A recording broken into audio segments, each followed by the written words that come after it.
June 12, 1898. We were supposed to cease being a colony of a foreign country. But instead, a new power replaced an old, crumbling one. July 4, 1946. The US finally recognized our dependence. Did colonialism end that day? Maybe. But people like UP Professor Eduardo Taden argue resources are being siphoned from provincial areas like Mindanao for the benefit of Metro Manila in what's called internal colonialism. As the New World Order evolved, so did colonialism. And it's still evolving with breakthroughs in web, mobile, IoT, and AI. A new form of colonialism emerged. In the book, The Costs of Connection, authors Ulysses Merias and Nick Couldry called this data colonialism. To understand this, we need to use the 4X colonial formula they introduced in their other book, Data Grab. These are explore, expand, exploit, exterminate. Historical colonialism explored new lands to grab, built and expanded colonies on these new conquered lands, exploited resources for the benefit of their empires, and exterminated through economic monopoly, oppression, and mass murder. Meanwhile, data colonialism explored new virtual human lives to control, expanded by building data colonies around them, exploited by wide-scale data extraction, turning them into profits for big tech, and exterminated through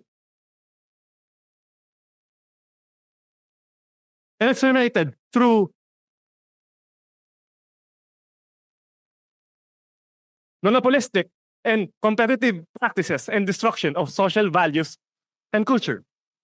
Well, at least data colonialism doesn't need to resort to violence anymore, since we've already provided our consent by agreeing to terms and conditions that no one needs. When I hear of colonies, I think of walled cities like Intramuros in Metro Manila and Fort San Pedro in Cebu, or vast haciendas of rice, sugar, and tobacco filled by underpaid farmers. On the contrary, data colonies are much more personal. They are always with us, unbounded by land borders. They range from smartphones, laptops, smart home devices, and the software that we run on them. But the idea remains the same. Data colonies are designed to efficiently extract data from these digital territories to build wealth and power for the elite few, who claim that the data is just there and free for the taking. Weirdly, colonizers have this need to justify their actions, while historical colonialism claimed that it had the legal, religious, scientific obligation to subjugate, exploit, and oppress. Data colonialism has a set of 3 narratives as observed by Mejias and Couldry. First, that everyone wants an easier life. And second, that this is how we connect. And third, that AI is smarter than humans. It is in our best interest to not accept these narratives at face value, no matter how true they may seem. NVIDIA CEO Jensen Huang said that children should not learn how to code anymore. That's a dangerous statement, since I believe that computer science and coding will always remain relevant. Take note that tech CEOs like him have the most to gain from the success of AI. After all, NVIDIA is the leading manufacturer of AI chips. Sam Altman, CEO of the company behind ChatGPT, was quoted in the book Our AI Journey, saying that AI will replace 95% of all marketing and creative work. We need to take that with a grain of salt, since CEOs need to sell the value of their companies so that more investments and consumer interest will flow in. Or, in other words, it's marketing. First, some companies overhype and even fake their AI product presentations. Google was receiving backlash in December 2023 for their fake Gemini presentation. And in March 2024, startup Cognition Labs unveiled Devin AI, claiming that it's the world's first AI software engineer. This caused fear among software developers, only for the company to admit that Devin is new and far from perfect, and that the demo video was just a technical preview. A month later, Crunchbase reported that the company raised $175 million in funding for a whopping $2 billion valuation. I've always thought that as long as I benefit from apps and devices, why should I care about my data? Turns out, I really should. Social media algorithms cause filter bubbles, the digital equivalent of echo chambers. This was evident during the past few Philippine elections and the spread of disinformation. And need I remind you of Cambridge Analytica? The book Naked Statistics emphasized that context matters almost as much as the data itself. But AI runs the risk of extracting patterns from out-of-context knowledge. This is bad because the world from which the data is being extracted from was full of bias and prejudice. Without context, especially if left unchecked, this may lead to dire consequences like algorithmic discrimination. In 2018, for instance, Amazon abandoned a secret AI recruitment tool because of its bias against women. In 2020, a man was arrested in Detroit because he was wrongfully identified by facial recognition software as a robbery suspect.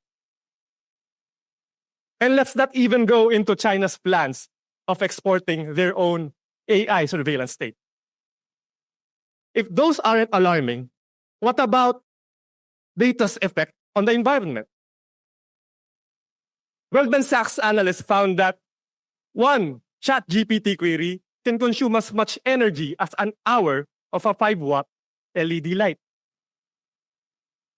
According to Boston Consulting Group, data center demand in the US alone can grow as much as 130 gigawatts in 2030. That's around 8 times the peak demand of the whole Philippines last 2023, which was recorded by NGCP at only 17 gigawatts.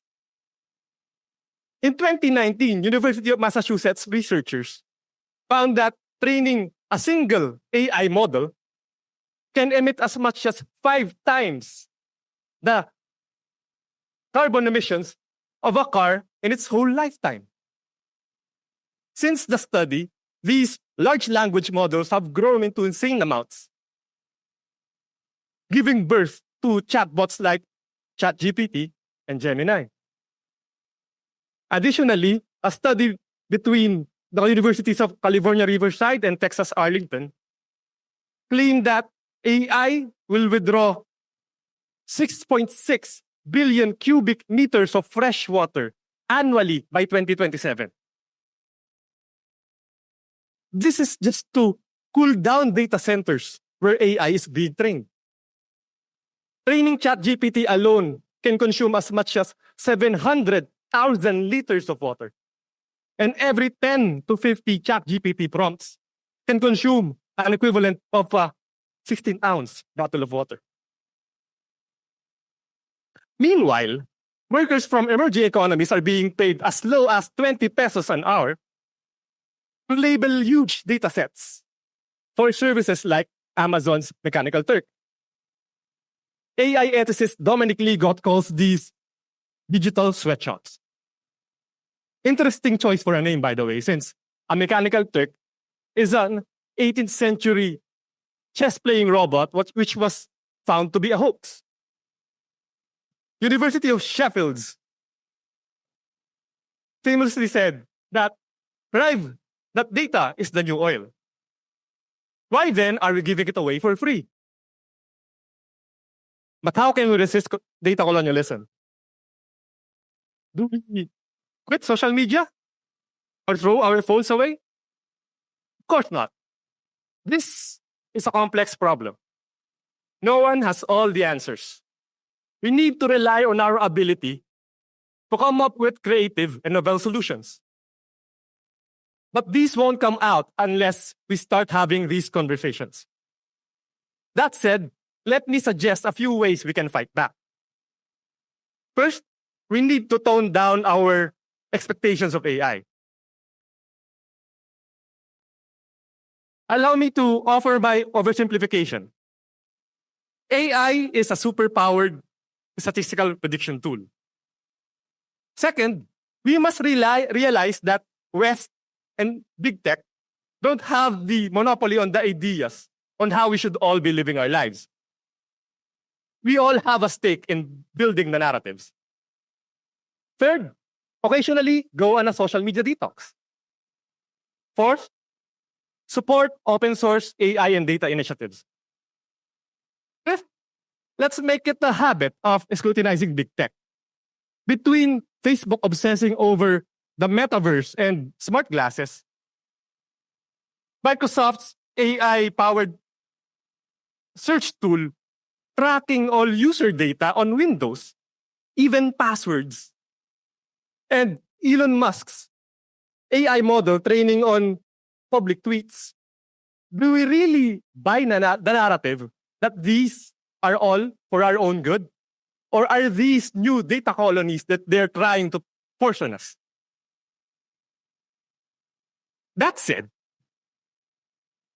I still have high hopes in responsible and sustainable AI. There's a lot of research going on using AI to detect cancer, prevent wildfires, battle deforestation, and save endangered species. There's a lot of good that AI can bring into this world. But generating creepy AI art is not it. Destroying the environment is not it. Further widening the global inequality and inequity is not it. Before I end, let me just say that no, this is not AI generated. Thank you, TEDx. And daghang salamat po.